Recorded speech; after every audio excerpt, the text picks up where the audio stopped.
Morning, everybody. You do have quorum if you want to get started. Up to you. I know you're mid-bite. Good timing.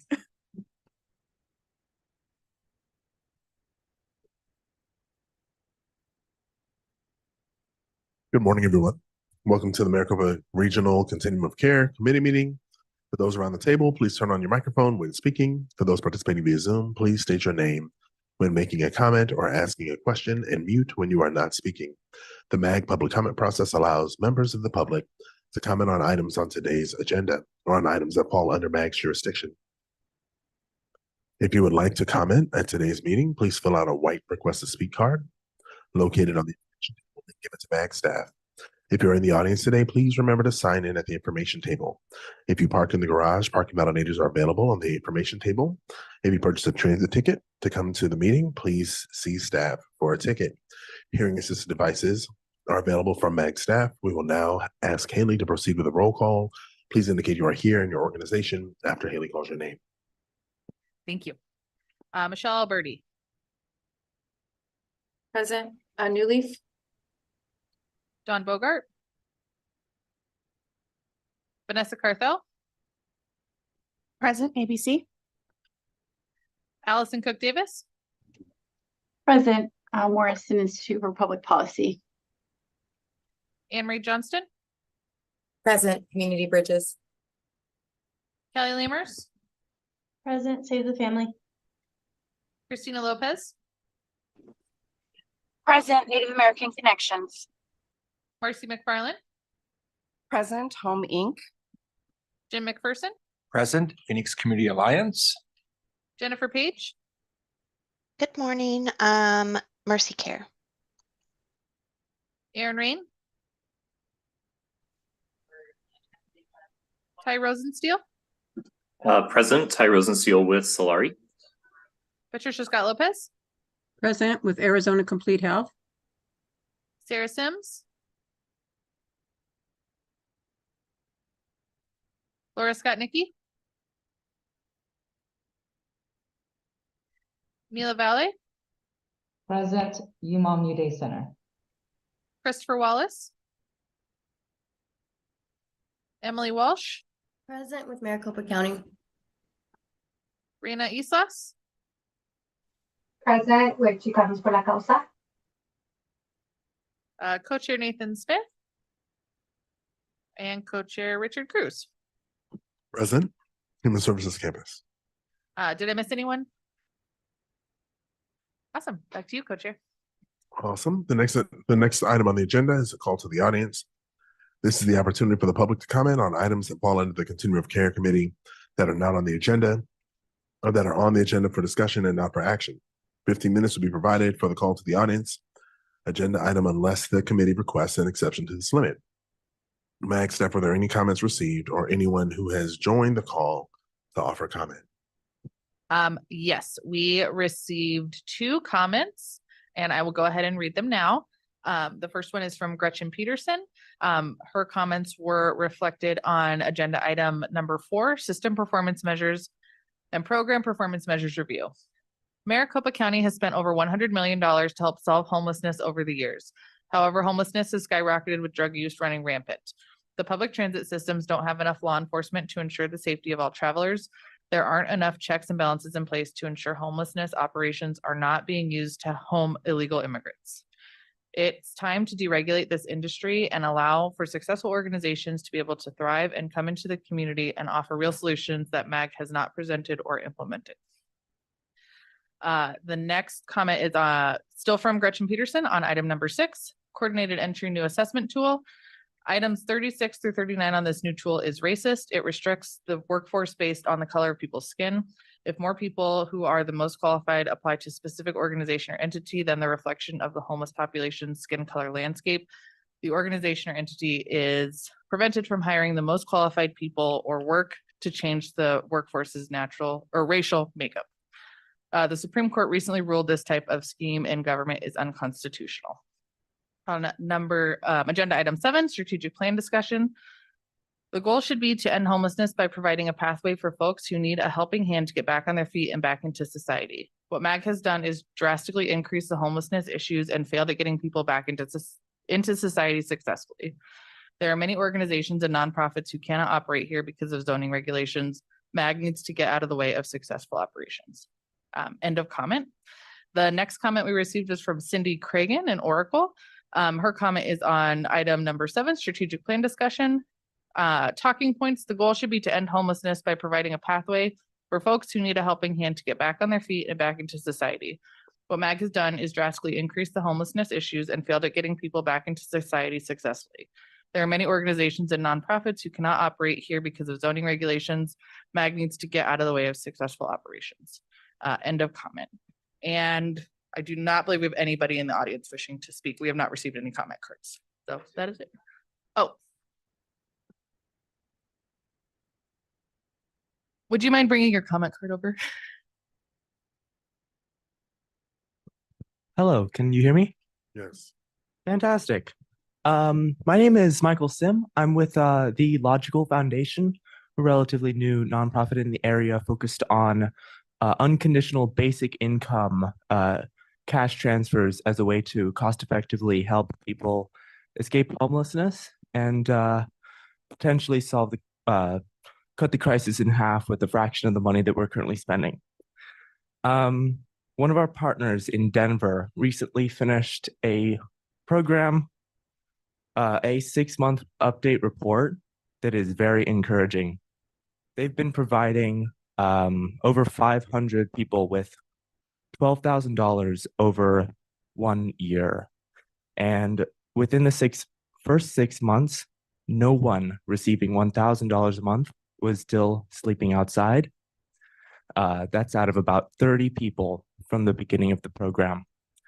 Full-time employment increased, fewer visits to emergency rooms, fewer nights spent in jail, reduced feelings of distress and anxiety. People felt safer and more welcome, and there's a greater sense of hope. Basically, cash transfers are a potentially very powerful solution that we feel should be discussed more. And we are hosting a documentary screening with Mayors for a Guaranteed Income on January 11th at 4 p.m. at Venture Cafe. It's an organization partially founded by the City of Phoenix, as well as other organizations. They foster startups, but more importantly, they have a space and we're running a documentary, and it would be incredible if we could get you guys to come, and it would be incredible to see some of you there, and it should be very informative as well. Thank you all. Thank you. Mr. Sims, in the future, we would ask you to complete a comment card prior to speaking. If you could please still complete a comment card encompassing what you've just shared with us, we'd like to get it in the record.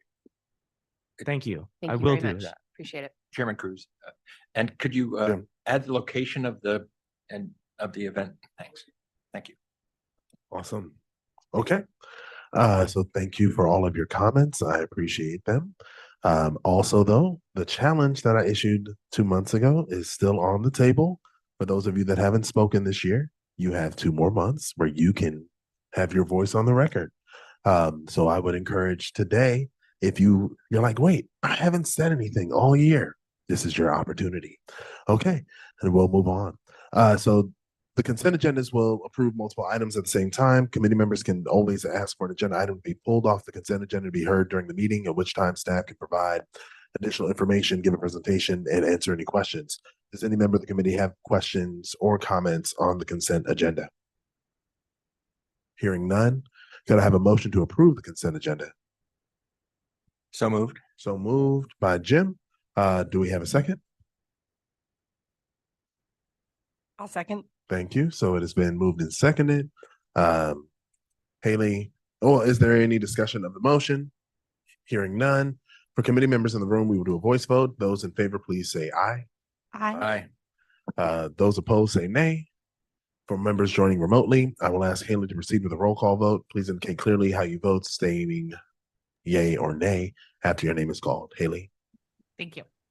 Michelle Alberti, Yay. Allison Cook Davis, Yay. Anne Marie Johnston, Yay. Callie Lamers, Yay. Christina Lopez, Yay. Jennifer Page, Yay. Ty Rosensteel, Yay. Patricia Scott Lopez, Yay. Mila Valle, Yay. Emily Walsh, Yay. Reina Islas, Yay. co-chair. Oh, no, you're in person. I'm here. Did I miss anyone? Sarah Sims, A. Thank you and welcome. Thank you. Sorry to be late. No worries. All good. Okay. Thank you. Motion passes. We will now move on to the next agenda item. Go into the coordinated entry new assessment tool.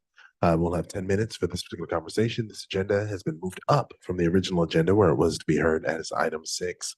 We will hear this agenda item now. In March 2023, the COC completed the coordinated entry evaluation in partnership with Homebase for technical assistance.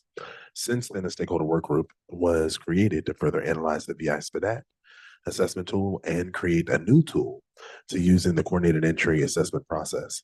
The new tool was recommended by the coordinated entry committee for approval by the board. The coordinated entry co-chairs and MAG staff will present on the new tool for the committee's understanding. Okay, thanks, Richard.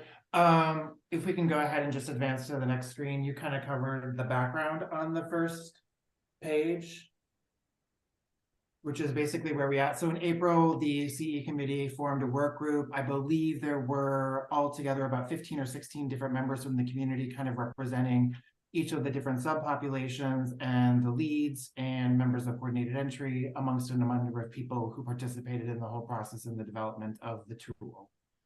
We can go to the next page. Can we turn Matt up? Because we can't really hear you. Are you, is this better? Oh, can you speak? Actually, we can't turn you up. Can you speak louder, Matt? Mr. K. I'm pretty loud. Is this better?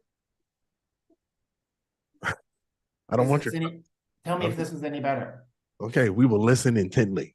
Sorry, I'm yelling, Richard, just to be in my office here. You're good. You're good. If we can go to the next page, please. All right.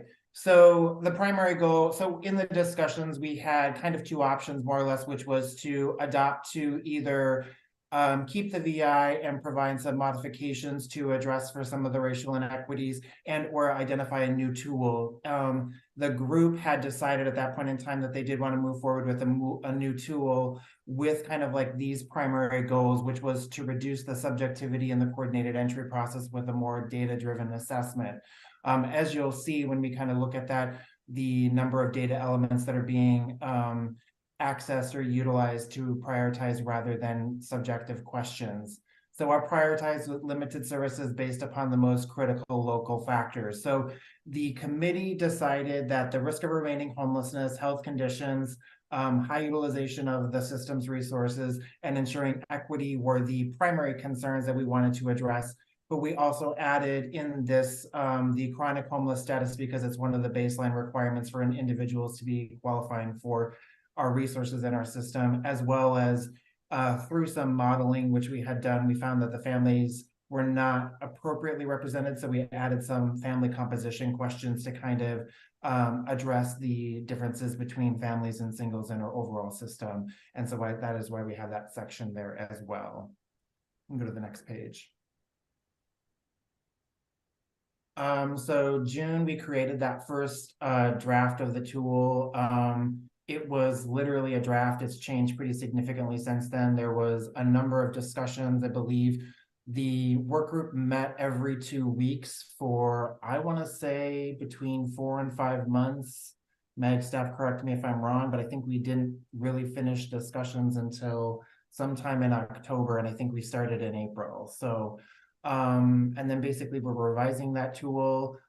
We did do some modeling of HMIS data to see if the new tool that we had created was in alignment and kind of doing what we had anticipated it had done. Initial modeling had shown that we were basically targeting the right individuals within our overall system. And so that's why we are proceeding with it at this point in time. At that point in time, the work group did approve it, and it is being forwarded on to coordinated entry for some further discussion and hopefully approval. We're planning to approve it on Thursday of this week, barring any major questions or concerns. Lastly, as far as I understand, we are planning on beginning the pilot period of this tool coming in December. And I think it's really important to acknowledge the piloting period means that we're still going to be using the VI SPDAT for a period of time, as well as doing the pilot tool. So that we're going to be doing them side by side, and then we're going to be monitoring the results of that pilot over that period of time to ensure that we are, like we said, really kind of addressing the inequities in our system, but more importantly, that we're not creating further issues. So we're not only going to be looking at the piloting, we're going to be looking at the different subpopulations, we're going to be looking at the overall effect and how people are kind of like being prioritized in overall system, but over a period of time.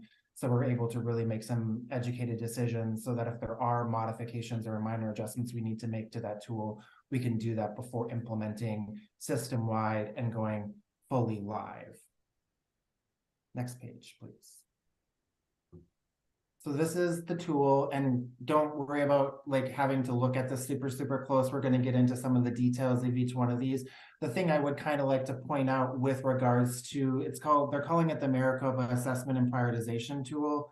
They've already given it an acronym, people. It's called the MAP tool. I didn't know that, but that is what they're calling it. So it's the Maricopa Assessment and Prioritization Tool. I think what's really important is to be looking at the data responses or the data source on the right-hand column. As you can kind of see, we're either using UDEs, HMIS data, and then there are a couple of questions that are listed as the assessment question. Now, just for point of reference, as we all know, the VI SPDAT is all assessment questions. It's all subjective. It's the member report. This is kind of the flip of that. We're seeing the majority of the information come from UDEs and HMIS, with a small number of assessment questions. Those 4 assessment questions there are listed. And those are the only questions that we're going to be asking individuals as they go through that coordinated entry process. I think this is super important because we were not only doing all of this information to get all the UDEs and ask a bunch of other questions and information about individuals, but then we were also doing this tool in addition to that to prioritize them. I think this is an improvement in our overall system and hopefully will be less of a traumatic impact on the individuals who are going through this entire process. Next page.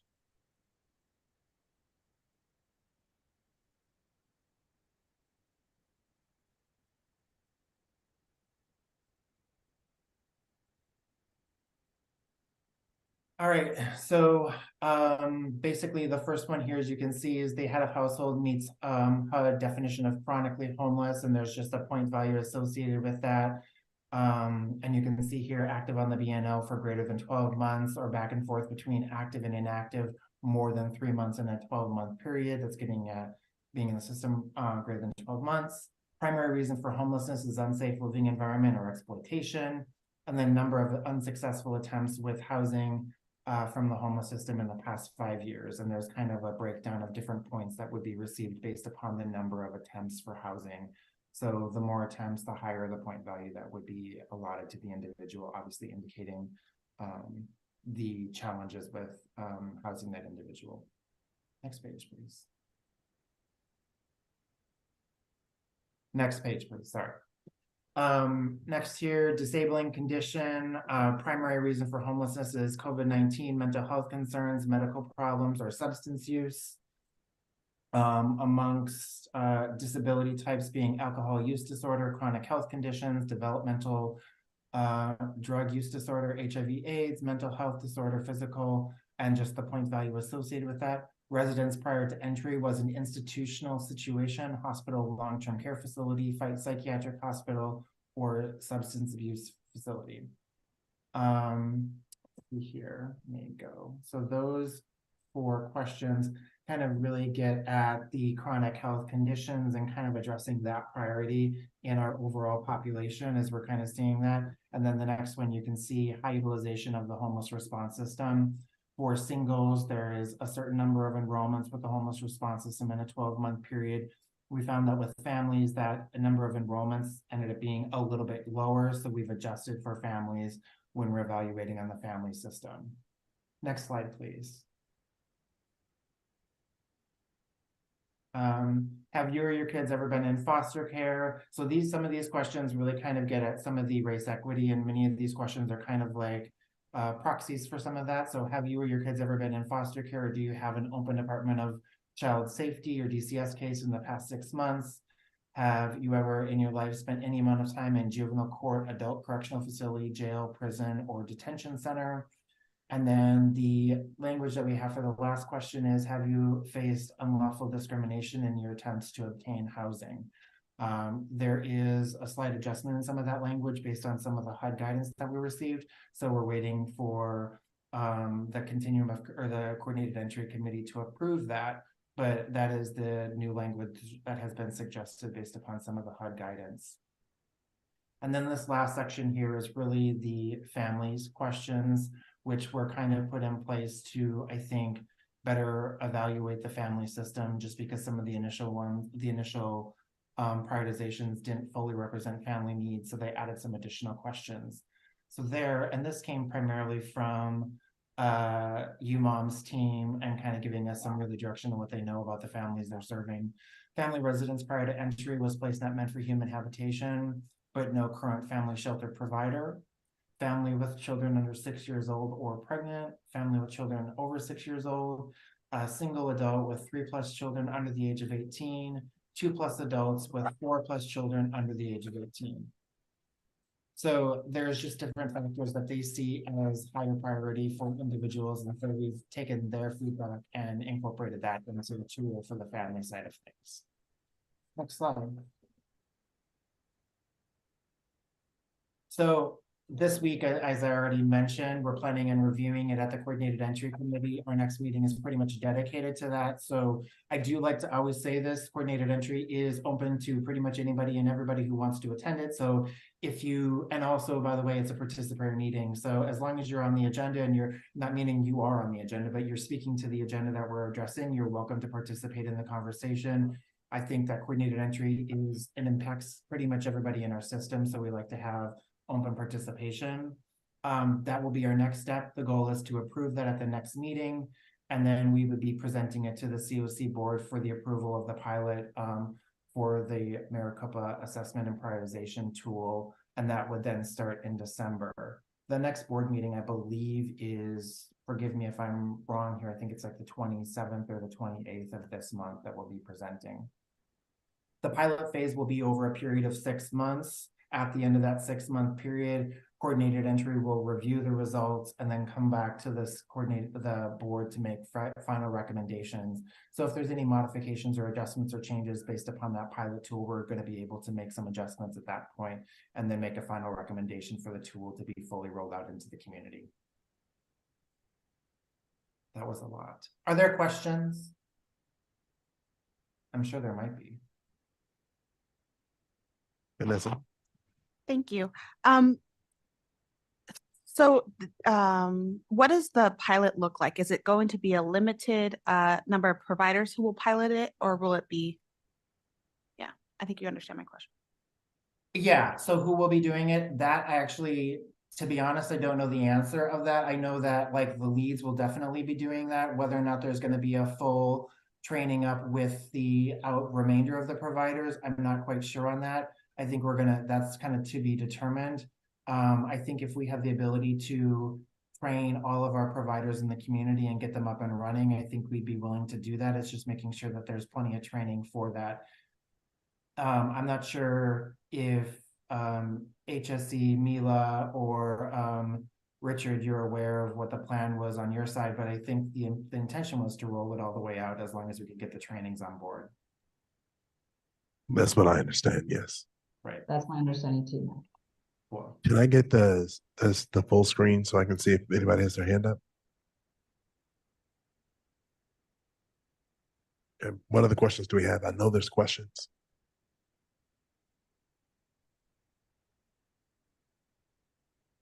What are people's thoughts on the tool? Maybe you don't have a question, but you have a comment.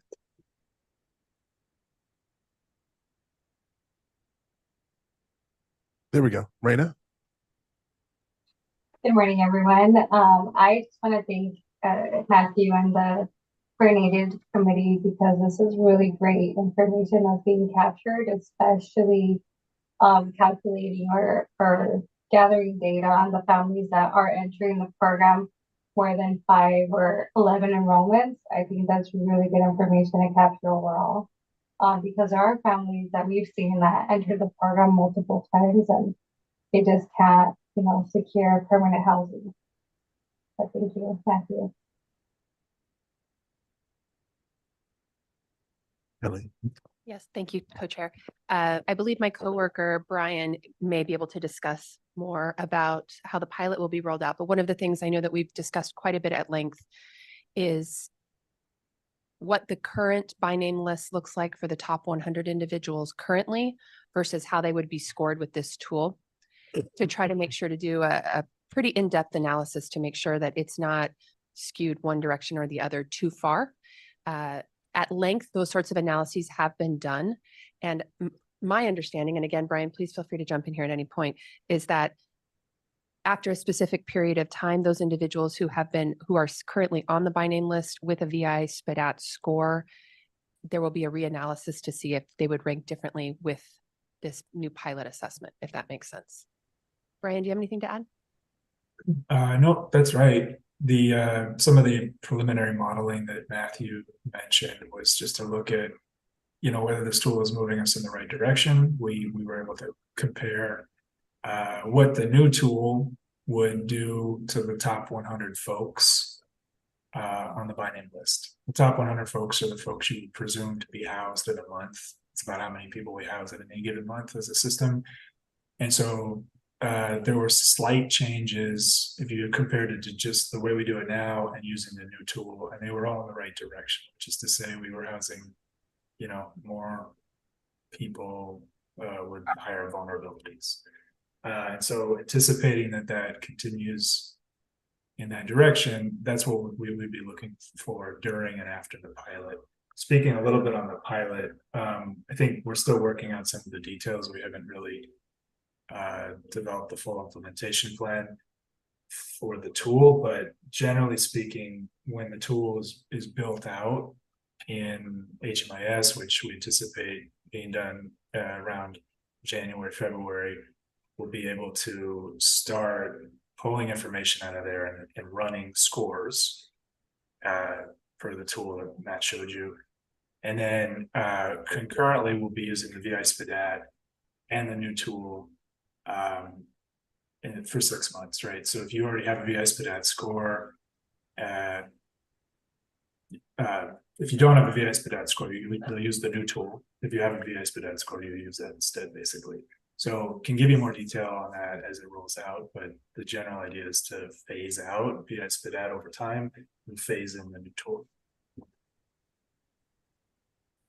Yes, thank you, co-chair. If I could just add one more thing. I will say that this process, we knew going into this process that it was going to cause concern, and rightfully so, across our continuum.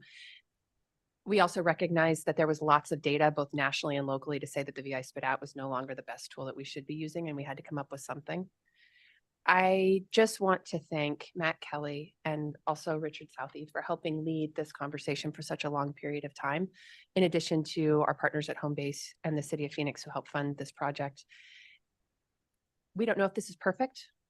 We won't know if we won't know if it's the right fit until we have the pilot and we're able to launch it.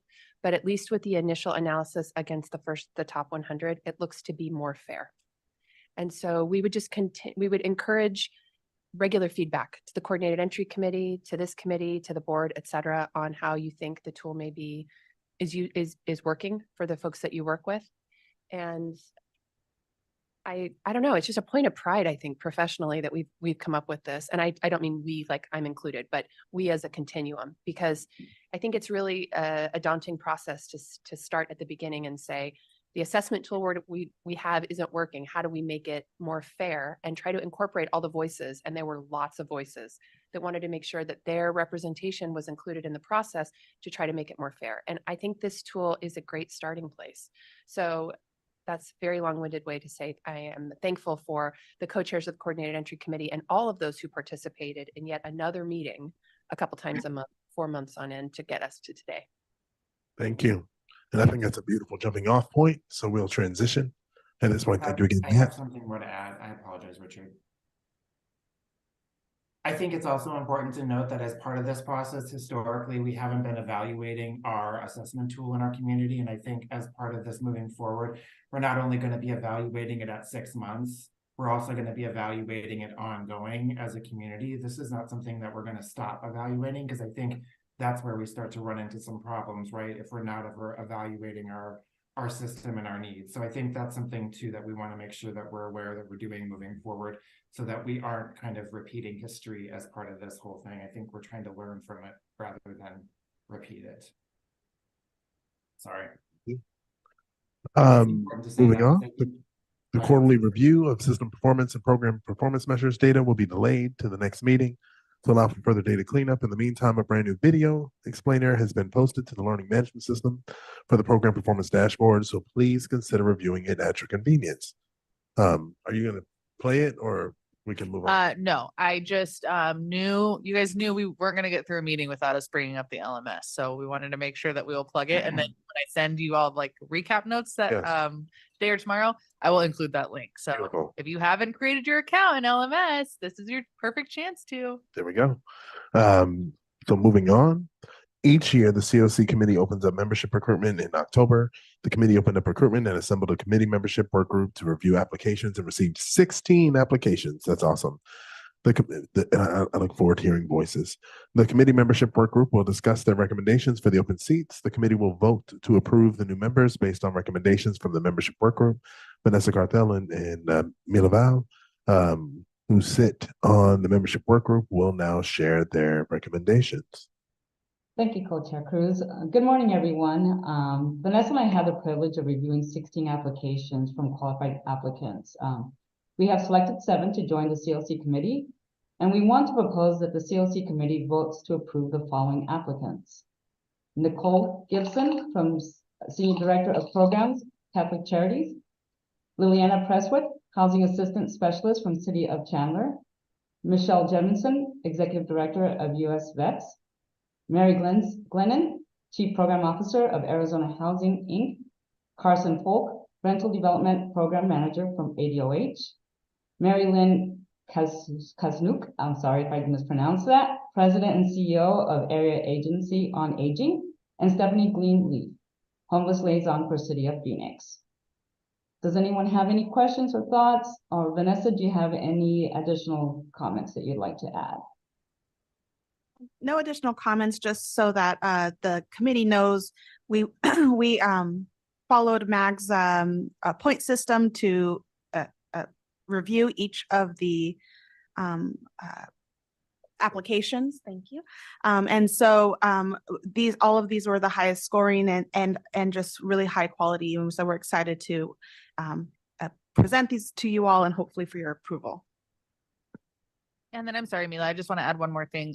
When we brought up the members that we were looking to recruit, among those were public housing authorities and DV victim service providers. And so we do have folks who represent those groups as well. So that was something that was taken into consideration too. So we're really excited to hopefully welcome them to the committee. Thank you. Yeah, we appreciate your consideration in these. Awesome. If there is no other discussion, pause for the cause. Nope. Okay. So if there is no other discussion, can I have a motion to approve the proposed new members? So moved. It has been moved by Jim McPherson. Is there a second? Go ahead, Marcy. I second. Okay. It has been moved by Jim McPherson and seconded by Marcy McFarland. Is there any discussion on the motion? Hearing none, for committee members in the room, we will do a voice vote. Those in favor, please say yay. Yay. Yay. Yay. Those opposed, hearing none. For members joining remotely, I will ask Kelly to proceed with a roll call vote. Please indicate clearly how you vote, stating yay or nay after your name is called. Thank you. Michelle Alberti, Yay. Allison Cook Davis, Yay. Anne Marie Johnston, Yay. Kelly Lemers, Yay. Tina Lopez, Yay. Jennifer Page, Yay. Ty Rosensteel, Yay. Patricia Scott Lopez, Yay. Sarah Sims, Yay. Mila Valle, Yay. Emily Walsh, Yay. Rana Islas, Yay. did I miss anyone? Awesome. Back to you, Co-Chair. Awesome. So annually, the Continuum of Care Committee is responsible for working on a variety of priorities as part of the CLC strategic plan. The CLC committee will discuss what they would like to work on and hope to accomplish.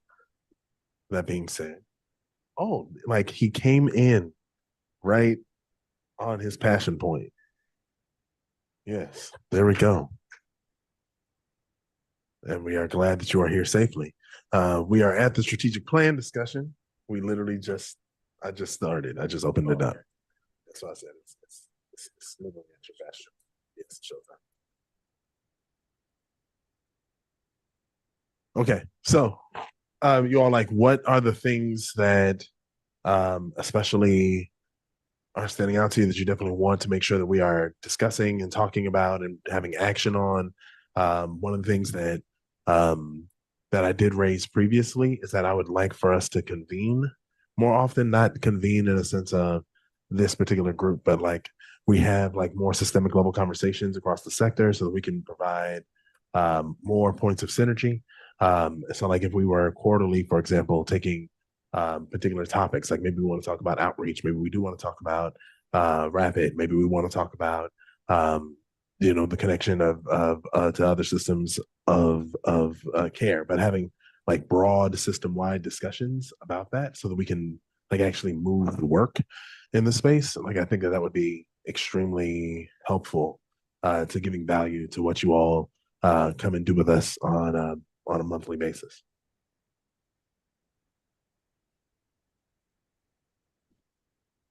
Jim. So last meeting, we had a discussion on the strategic plan. So these seem to be items that we should incorporate into that plan. Definitely. Definitely. Yes. Okay. So have they been jotted down? Because I'm coming to homework, or not homework, open house. So, yes. And where we're going to discuss. Yes. All of your thoughts and ideas. Okay, great. Thank you. Thank you. Other things. What is it that would make this time valuable for you and valuable for the system? Because we can't just be a bunch of names on a screen.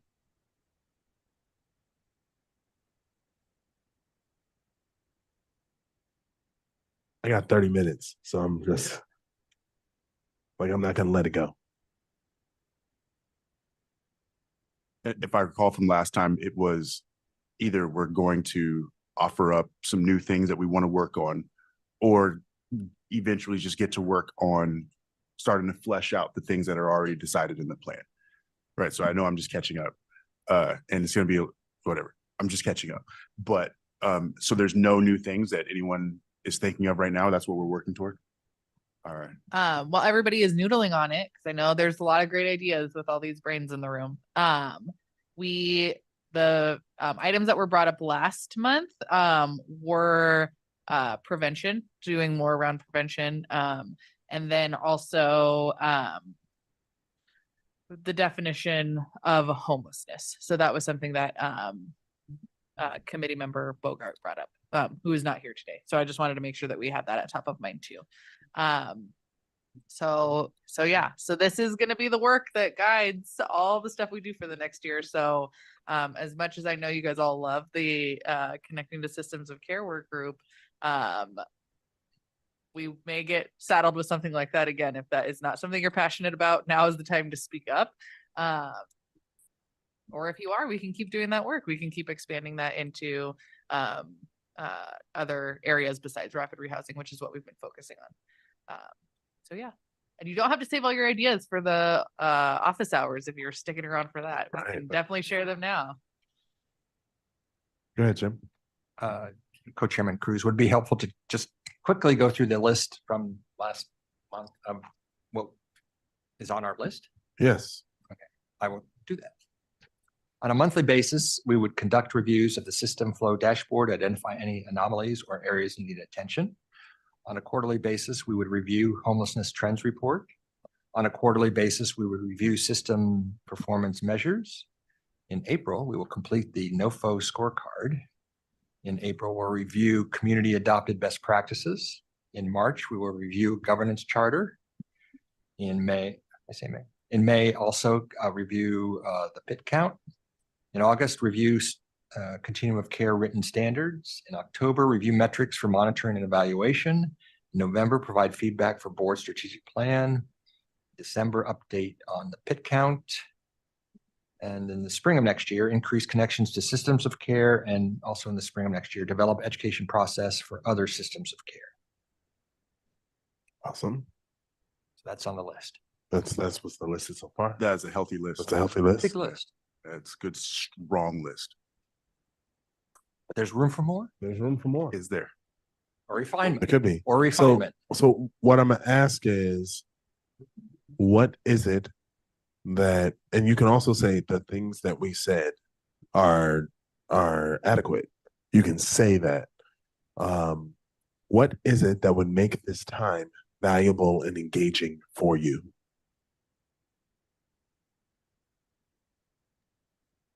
I know that you guys aren't super worried about this, but you're not going to offend MAG staff. So just say whatever you would like to say. Co-Chair Cruz, this is Mila Valley. Thank you. I would love to see more conversations on prevention and how we can really work on that in our community.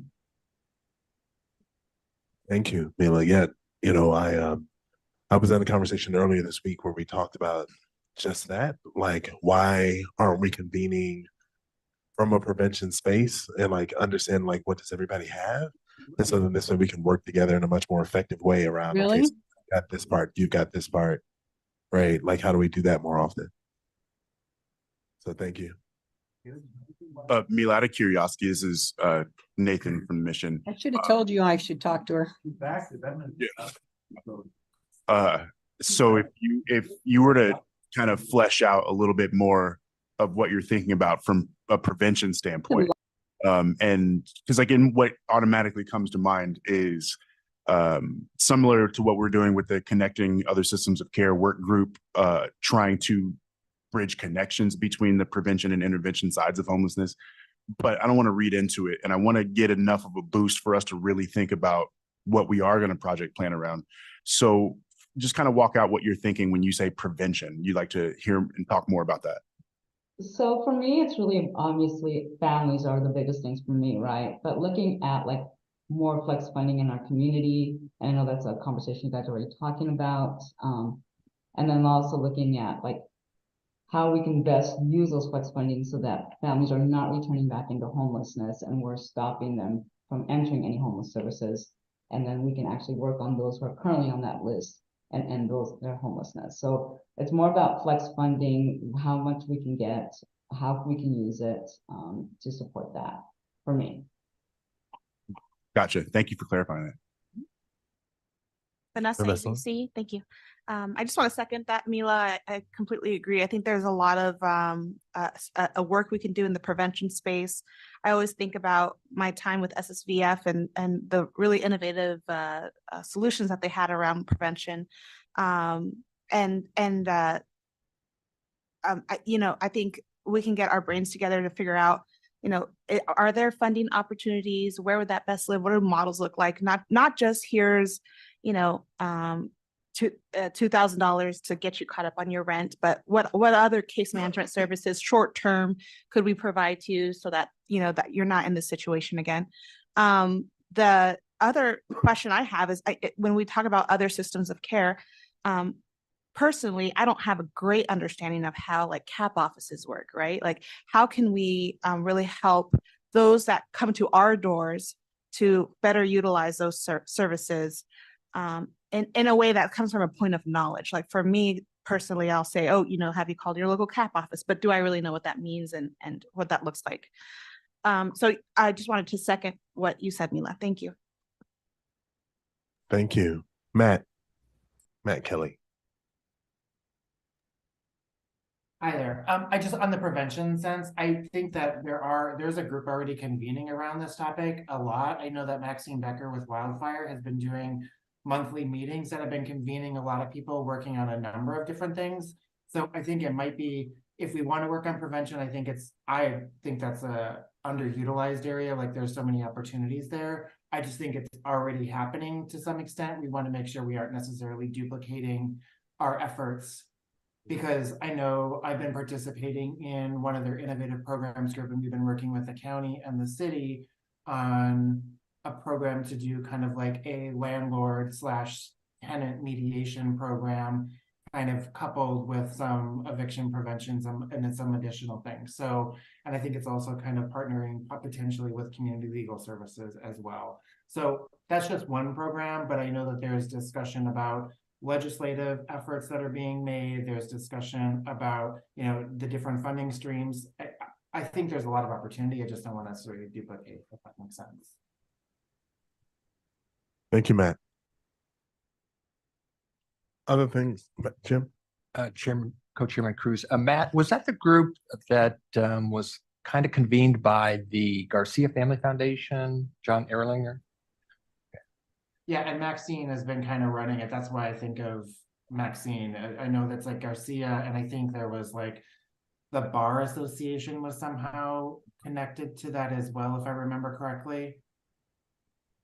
Because I know Cynthia Zwick was very active in that when she was at Wildfire, and I'd like to get back with them to find out how that's going. So thanks for bringing. Yeah, they were meeting like once a month, and typically it was like the first Thursday of the month, I think. I was going to reach out to Maxine. I can get the information for the meeting sent out to, I don't know, whoever here at MAG, so that maybe we can get some more people engaged in that process.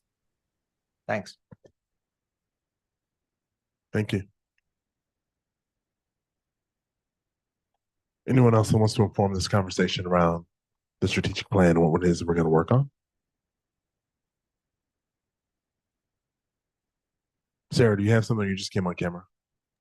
I'm debating. I do want to bring up, and this may be way too far in the weeds, but concerns around supports regarding permanent supportive housing.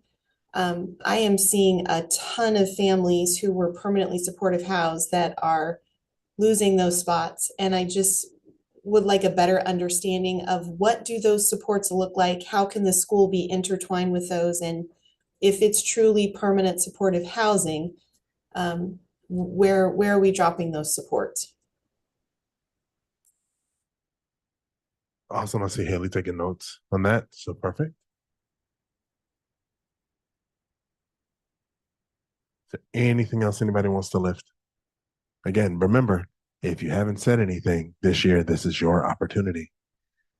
Also just want to drop in, Sarah, that was like a really good jog my memory, is it doesn't necessarily have to only be things for our committee to work on. It could be something, if it's like, we want more data around whatever, like that's something that the data insights work group or the data committee can sort of rally around too. So definitely want you all to think about what we want to continue to work on, or maybe in this list, you're like, I don't really feel like we need to review, the data dashboard every month.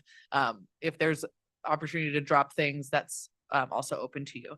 But basically we're just going to take all of this information to the board, like just let them sort through all of it. So it doesn't necessarily have to be committee exclusive. Awesome. Thank you for that. Along those lines, I do have one other chair and co-chair, if you would. I would love for us to try and rally around other points of data. Of course, in my area, that would be from the Department of Education and the homeless numbers of students. I think that that's very important for us to keep in capacity, that there are other data gathering sources outside of HMIS.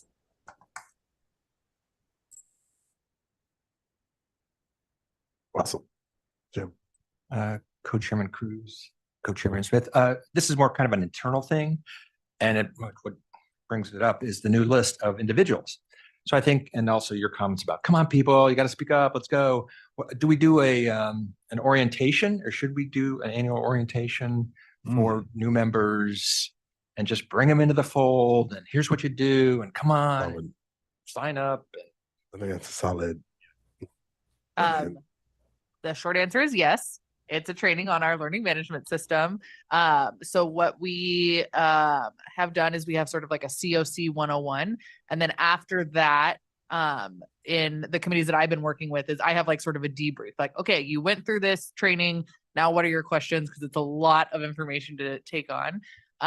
So we definitely do that for sure. If that is something that we want to set an expectation that all committee members go through that on an annual basis, we could certainly discuss that. But I would definitely be open to your thoughts on that.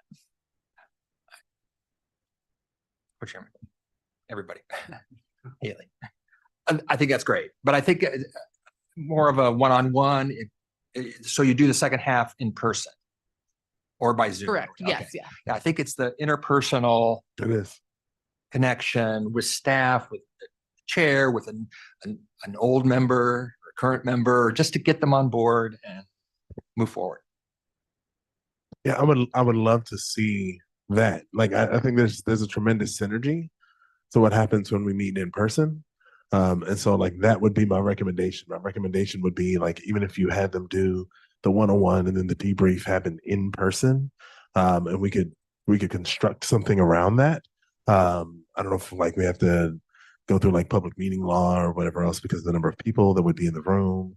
But like really asking folks to be in person and saying like, okay, this is what this committee is, and these are opportunities from this committee. And then here's the strategic plan for the year for this committee so that you know that this is what will be coming up.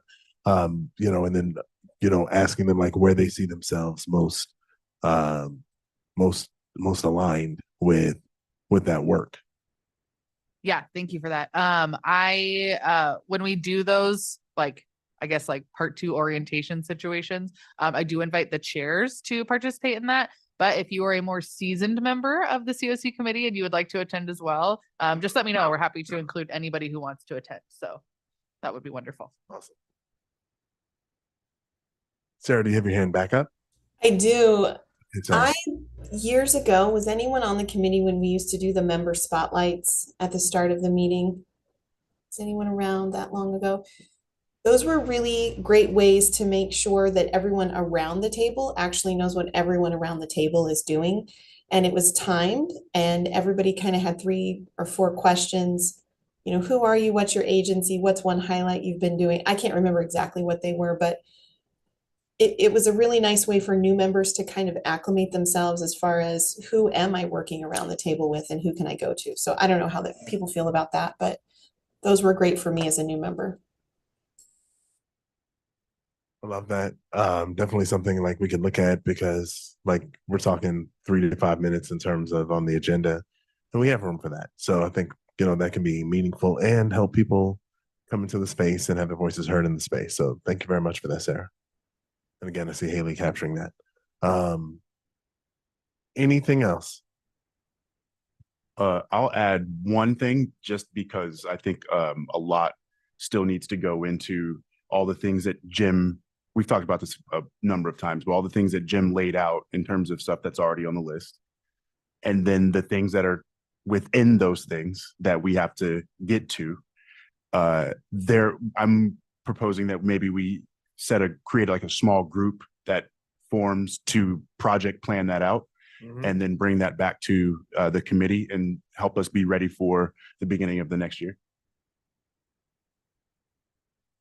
I like that. So just to clarify, so like after the strategic plan comes down, then we have that small group, the work group, come together to project plan it all out for the next year. Yeah, in terms of before or after, I think we know enough to have some sense of some of the things that we're probably going to be tasked with. If you think it would be wiser to wait completely to start that until afterwards, then yes, so be it. But once we have enough information to know what we're going to be getting into, that group gets together and then fleshes it out. Sure. I think maybe it would be like we could start that now with the things like on that list of like, here's things we do all the time every year is what we can expect. And then as the new things come down from the board, maybe we have just a second meeting to project plan those specific tasks. Yeah, perfect. If that sounds okay to everybody. No, yeah, because I think that it's just like it's something that's vital to have it planned out, but also when we do the orientation, right, that project plan can be presented to the new members as well as everybody else, but definitely to the new members so people understand. I think that we do a lot of join the committee and then you'll figure it out along the way. And that doesn't help us be intentional, because we're figuring out like what we're doing. And sometimes it takes, like in my experience, I think it takes like the whole first year to figure out this is what we're actually doing and this is how we do it. And so I think if we are able to front load that information for people that are coming alongside us, that works. I'm gonna go Kelly and then I'll go to Jim. Co-chairs, I wonder if you would consider pairing new members with existing members in like a mentorship role. And it doesn't have to be a long commitment, but it could be you check on them before the meeting to see if they have any questions about the agenda. You check on them after the meeting to see if there's any follow-up points.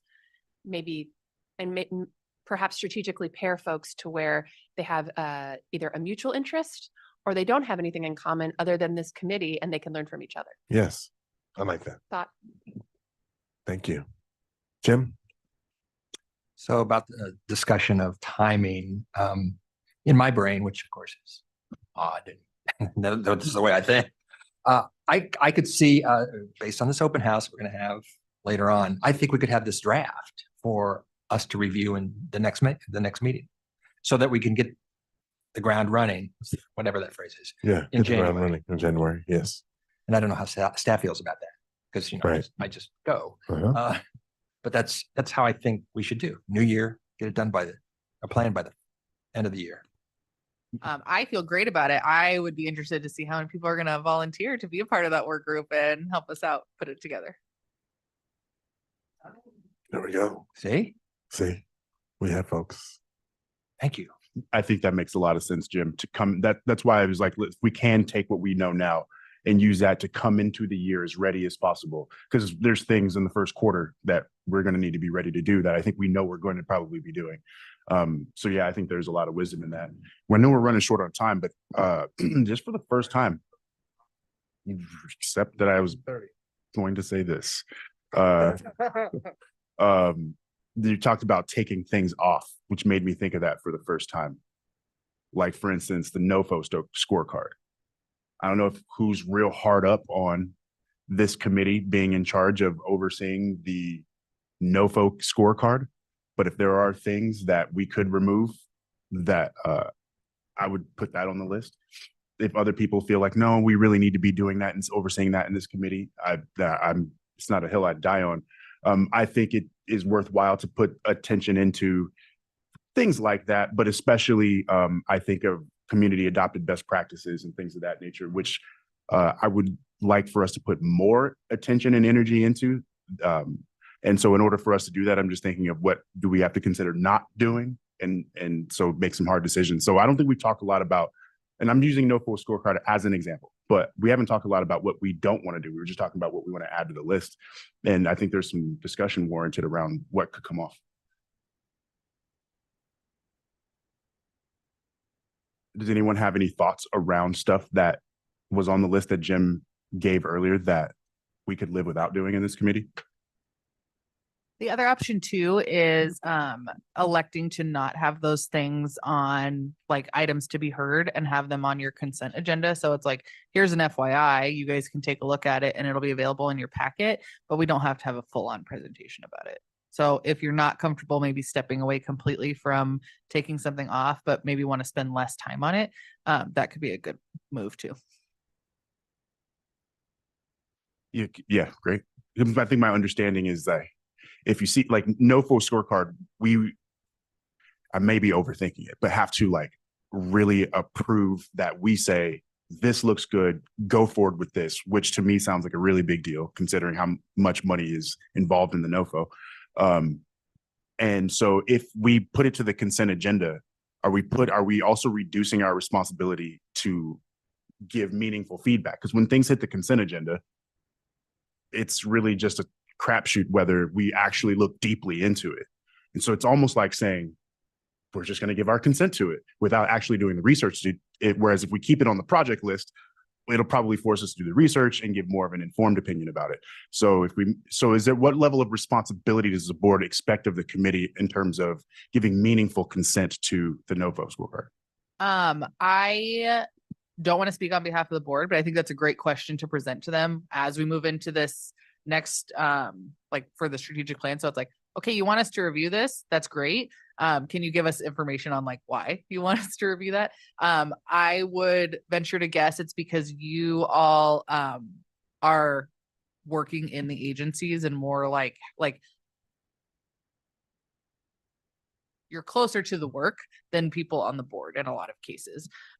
So in that sense, I think that could be one of their motivations behind it.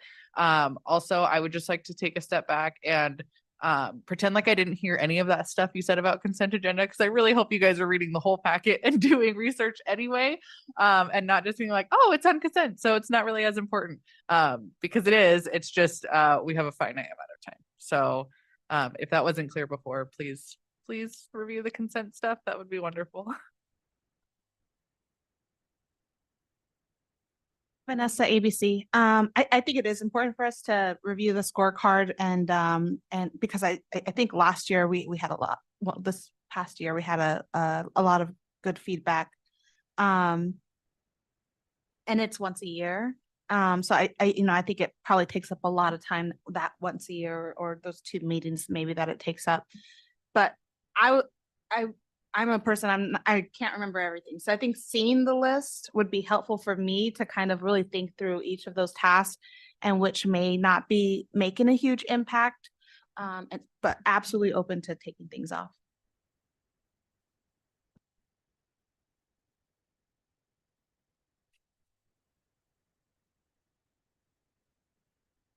Anything else on this topic? All right, moving on to the next one. Move On Strategies Work Group has been meeting to progressively engage people in rapid rehousing and permanent supportive housing to move into public housing authority vouchers once supportive services are no longer needed. Individuals are screened and assessed for their stability.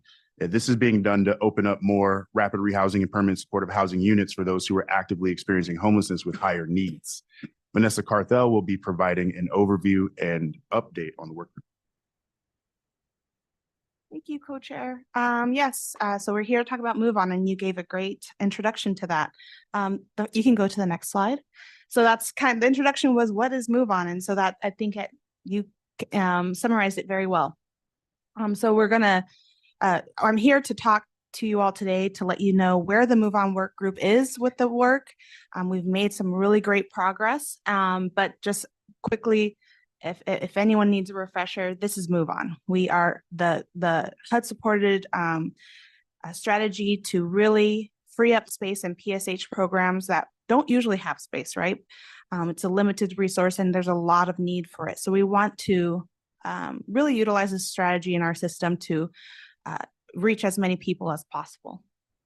Next slide. This is the workflow for how we are rolling out the pilot currently.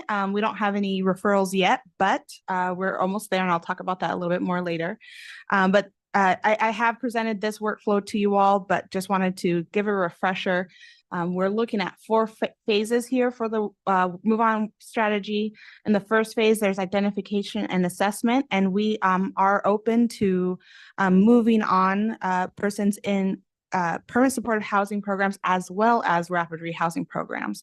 And it traditionally is only for permanent supportive housing programs, but we wanted to include rapid rehousing participants because we know that there are participants in rapid rehousing who are very successful through the program because they've received the case management support that they've needed to address a variety of issues. But the issue of affordability of housing is one thing that is many times out of the reach of the case manager or the participant. So the move on strategy would be separate from progressive engagement in that it is for someone who has been successful in their support service participation and no longer needs that support service, but they do need the long-term housing subsidy.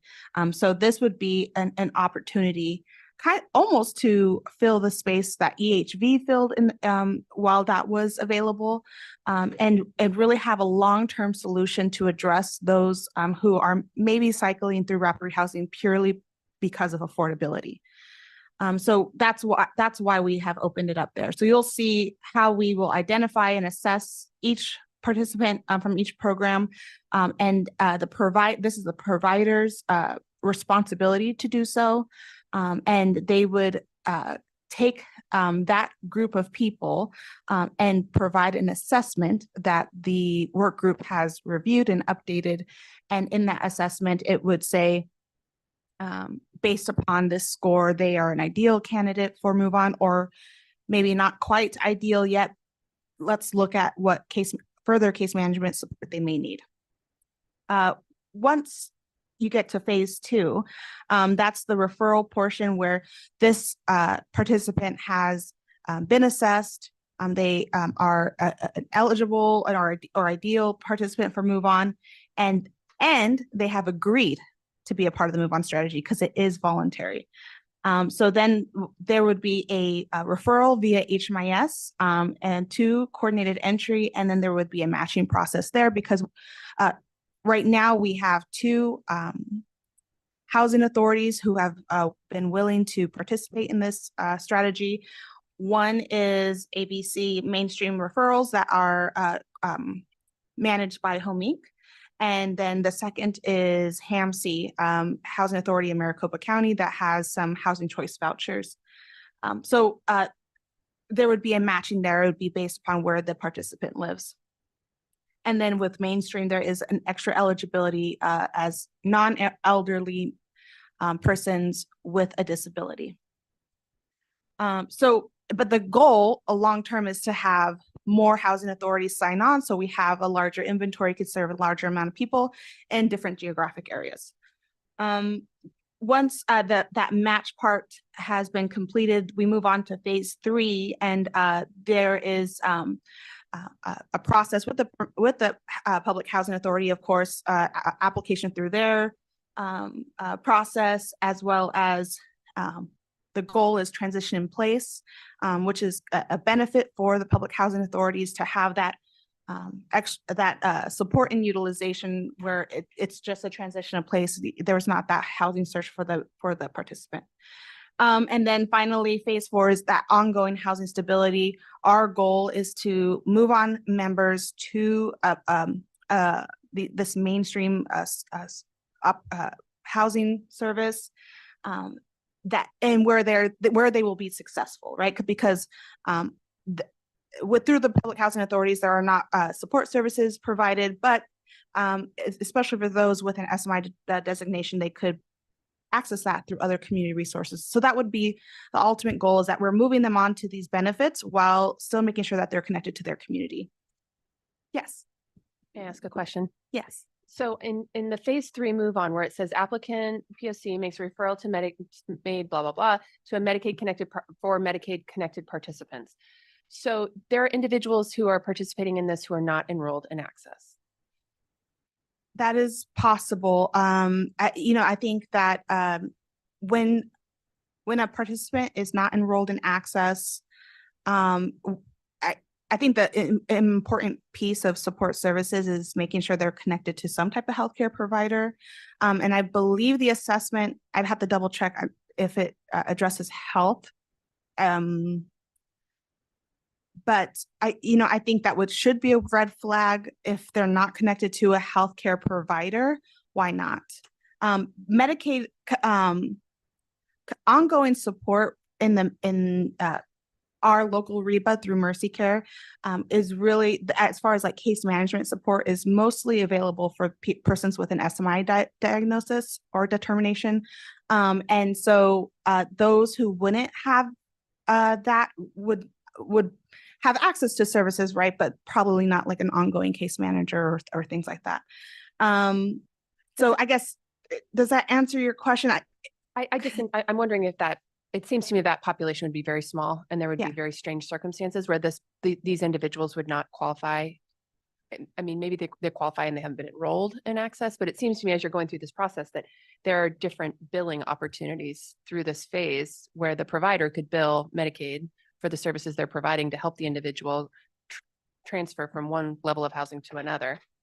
Yeah. And then my other question for you is, I'm wondering if, and if this is too in the weeds, we can talk afterward, but if the new waiver, the new access waiver that greatly improves access for general mental health individuals, if that would also influence their ability to be connected to ongoing support, to be connecting to a case manager perhaps through this process. Possibly. The work group hasn't discussed those opportunities, but I think that's a great thing for me to bring back to the work group. The idea is that the person moving on doesn't necessarily need support, but we understand that, you know, life goes through ebbs and flows. So, you know, being able, at least preparing the participant to know their community resources, where they're reaching out to a behavioral health provider or other providers before they come to the homeless service system is the goal. I would say, there was one other thing I was going to say. Sorry, but I'll follow up on that with the work group. Thank you for bringing that up. Any other questions before I move on from this slide?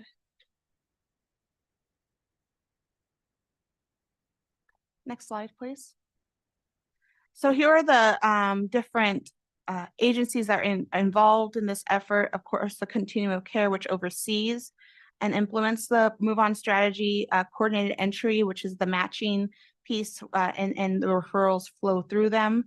And then also the permanent supportive housing provider. Oh, that's what I was going to say.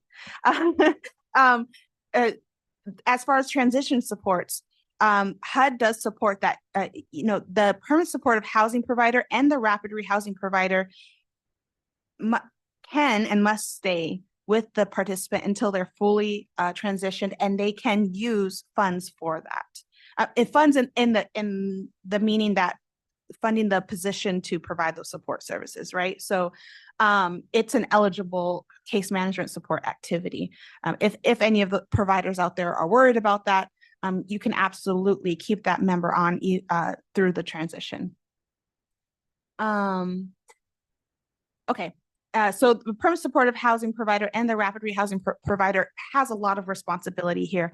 You know, these are our programs. We want to we want to be able to reach the largest amount of people possible. And so we are responsible for identifying the participants who will be moved on, really informing them of the process so that they can make their own educated decision, and then transitioning them through to a successful and successfully in their long-term subsidy. Then the Public Housing Authority, of course, offers these opportunities to us. And then the PSH service provider is the Medicaid contracted agency that can provide ongoing support to those with an SMI designation. Next slide. Can I ask one more question? Yes. This is super interesting to me. Has there been any analysis done that when people move on, that their voucher goes right back in the system and someone else comes into the system? Isn't that the way it should work? It's the way it should work, yes. Okay. But I'm glad you brought that up, because I believe last time that we did the Move On strategy, I don't remember seeing any data on how that went. I think it got really interrupted with, of course, with 2020 happening. But this time around, we will be doing some data collection via HMIS. There is a project there that would be tracked.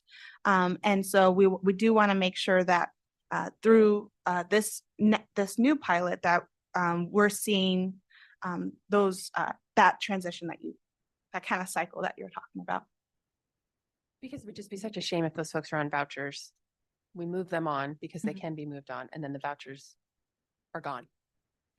Right? I don't think that's the way it's supposed to work, but I do think it would be an interesting data point to follow. Yeah. Right. Yeah. I mean, with permanent supportive housing and rapid rehousing, you're talking about the voucher in those programs, right? Utilization is interesting on those programs. But either way, that funding is no longer being spent on that person. So even if it's gone maybe for that fiscal year, the next year there's more space to take more people. But I think it is a good thing to look at to see if we see a difference in the amount of intakes. I would say would probably be the best metrics. And I wonder, I mean, doesn't this also influence Section 8, those vouchers at that level also? Yes. Well, I think there has been some concern a little from, public housing authorities because there is such a long wait list, and it kind of is, what it would be is there'd either be a preference for our population that we're moving on into a permanent, into a HCV, or there could be dedicated vouchers. And so the good thing with mainstream is that there isn't a wait list right now, so there's no concern there. But a lot of public housing authorities really value this move on strategy because it offers that transition in place where it helps with utilization numbers, and then we're really serving those who need that long-term subsidy, and we're freeing up space. So it's this really collaborative partnership. But yes, it will absolutely affect that. We don't anticipate a large amount of people to be moved on. That I think last time this effort was pushed through, there was probably about 10, maybe a little bit over 10. So we don't anticipate this being a large burden on those public housing authorities. Thank you. So the work that we've done so far is we collected data from permanent supportive housing providers to see, is this something that they were interested in? Across the board, yes, everyone was interested and said that there was a need for it. We updated the workflow that I presented earlier. We updated the assessment, which is available to anyone who wants to see it, but we went through this committee as well as the lived experience committee and the race equity committee to ensure that we don't fall in any kind of repetitive issues that we've had with the VI SPDAT. So we've made some changes and updated that. And we worked with Solari and coordinated entry to create a project in HMIS to track everyone who enters with the intent of being moved on and how many we successfully move on and so forth. We will be able to track returns that way, things like that. And then Brian created a wonderful training in the learning management system that is live. And so far, Brian told me there's 7 people who are trained. So that's wonderful, but I would love to have all rapid rehousing and all permanent supportive housing people trained, because otherwise, if you don't have your case manager signed up in LMS and trained, we cannot move this strategy forward, and a strategy that's going to help us to serve more people who are currently living on the streets. So please, please, please, rapid rehousing providers, permanent supportive housing providers in the room, or if you know one, talk to a friend and get them signed up and trained so that we can start getting referrals. We are accepting referrals immediately, and especially for those rapid rehousing providers, it's a long-term solution for your participants. So I will take questions, but that's my presentation. Vanessa, this is Mila from Mom. Yes. Thank you so much. I know you and the work group worked a lot on this, and so I appreciate the work that you guys have done. I just have a quick question when it comes to the coordinated entry part. Are you seeing like the 1-bedroom housing authorities going to singles versus families, or have we gotten to that, or anything you can give me like information on that? Yeah, that's a great question. so far with the public housing authorities that are involved, mainstream, and I hope this answers your question. Mainstream can serve both families and individuals as long as there's one person with a disability in the household. HAMC, their limited, no, I wouldn't call it limitations, but that their I guess criteria is the the geographic location. Sometimes I think last time we did the move on strategy, there's difficulty finding participants in Avondale, Surprise, or I forget the other municipalities that they serve, but I think that was kind of the barrier. So if providers have families or individuals in those areas, this would be who are ready for move on. This would be a wonderful opportunity. So I think that right now our limitation is more in that geographic part of it. ABC Mainstream does serve all of Maricopa County, but again, there has to be at least one person in the household who's disabled. Thank you.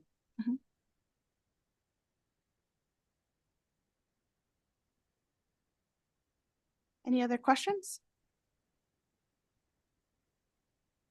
Well, thank you for allowing this time for me to update the committee on the move on strategy. Thank you. Absolutely. Yeah, it's excellent work you all are doing. And it's great to see such concrete outcomes from that work. So that's awesome. I'll go to the systems of care work group update. Decreasing returns to homelessness was identified as part of the Maricopa Regional Continuum of Care Systems performance measures. In order to accomplish this goal, Matt Finley, Human Services intern with MAG, and I will discuss the current work being done in these work groups and how to better focus efforts to increase connections to other systems of care. Thank you, Co-Chair Smith. So the Continuum referral to external systems work group, we have met twice now, and we have our third meeting coming up in 2 weeks. Everybody on the committee and in the work group will be getting from me next week a draft of some one-pagers that we are hoping to get formalized and sent out to lots of different organizations and people within different systems. So we have a draft of the criminal justice system, a draft of the education system, and a draft of the healthcare system. These one-pagers will focus on what key organizations and services can people refer individuals to, with the goal of that being how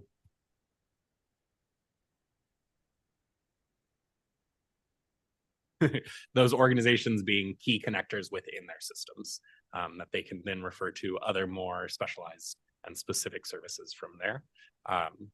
Additionally, it provides information on how case managers, direct care workers can help individuals prepare for what that phone call is going to look like. What information should they have on hand with them to make sure it goes as fast and easy as possible. But I would love if you see this email next week and you review these one-pagers, please send any information and feedback you have to me. If you are not able to attend the work group, I'll accept that over email and make sure that I present it to those who are able to attend. But I believe that is it for my update. Wonderful. Thank you, Matt. And then on the other, so the Connecting Our Systems of Care work group, the one that's more focused on bridging gaps in amongst rapid rehousing providers and ensuring that people in rapid projects are not returning to homelessness. We had a meeting recently and are really starting to move to some concrete things. Remember, the big goal is for us to affect rapid rehousing contracts. That's one of the big goals, in such a way that it takes the feedback given from these providers and bakes it in a way that improves service delivery for the individuals receiving the subsidies. So some of the things that we talked about was basically like how much we're talking about as a set aside for flex funding. Flex funding is one of the major recommendations that we're saying we want to make sure this is specified in our contracts.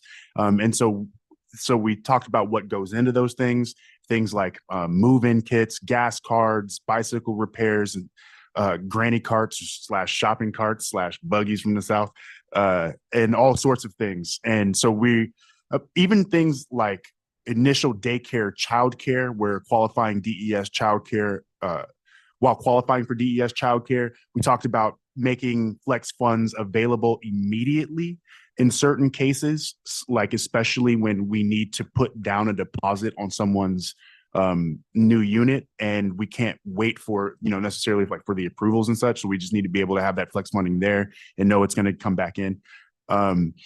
And we're going to recommend $750 of flex funding set aside in a contract. So not so much percentage of contract, rather just total amount for a 1 to 2 bedroom household, or $1,000 for a 3 to 4 bedroom household. And see what the funders have to say about that. We talked about contract length. We're wanting to propose in situations where it's possible to extend contracts out to 24 months rather than 12. Of course, that's not going to be true, or not every funder is going to be able to do that. So in lieu of the ability to extend a contract, we talked about also putting in some verbiage where let's say a new rapid provider gets awarded a contract and an old rapid provider, for whatever reason, is going away, that the new provider have some language in their contract that requires them to continue to work with the individuals who are already on subsidy, so that those people don't fall through the cracks due to underperformance or a municipality choosing to go in a different direction for a provider or anything like that. So just to ensure that those folks are not cut off from the subsidy prematurely and therefore at risk of returning to homelessness. And so that is it really in a nutshell. There's a whole lot more detail, but we got to keep it pushing. Is there any questions for Matarai? All right, great. Thank you.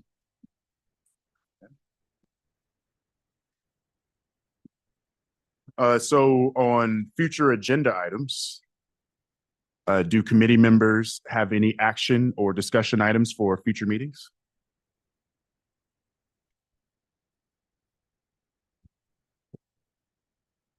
Co-Chair Smith, I would put on review of draft strategic plan. We will create a draft strategic plan. The three of us here at least that have raised our hands, and whoever else decides to join. And yes, let's get that on the agenda.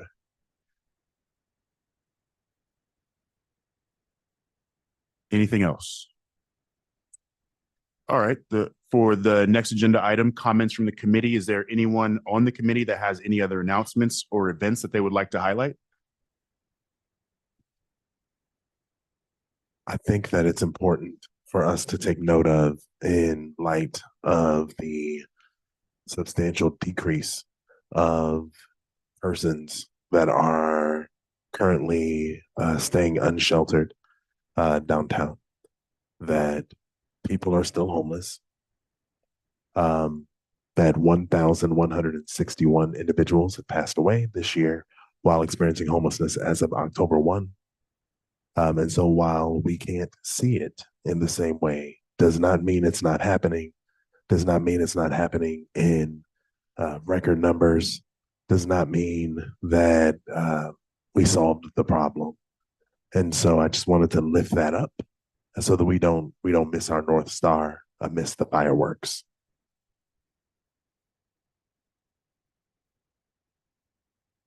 Thank you for that, Co-Chair Cruz. Does anyone on MAG staff have any other announcements? I have one. I know I put it in the systems of care work group notes, but wanted to make it known here too. We are launching a new work group about data insights, and that'll be focusing on how returns to homelessness data can be used to make actionable decisions. So if that's something that you're interested in, definitely reach out to Cleo for more info about that work group and when they meet and all that good stuff. I would also just like to remind everyone that we have an upcoming Racial Equity Partners training on Friday, November 17th. The title for this training is Developing Diverse Organizations, Mitigating Bias in Program Design and Delivery. It is free. If you need a link for registration, please let us know. We'd be happy to send that out again. It's also on our calendar. And it should be a great conversation. This is the third of four trainings for this year. We do have a fourth training scheduled for December. Thank you. Awesome. Well, then, with no, Sorry, I have one more. About EHV. As of October 1st, the emergency housing voucher program is not taking any new referrals. So if you're unfamiliar with that, now you know. But if you or someone you know is in need of services and are experiencing homelessness, please visit coordinated entry site. Is there anything else? Okay, then this time with no further business, the meeting is now adjourned. Thank you all for joining. Thank you.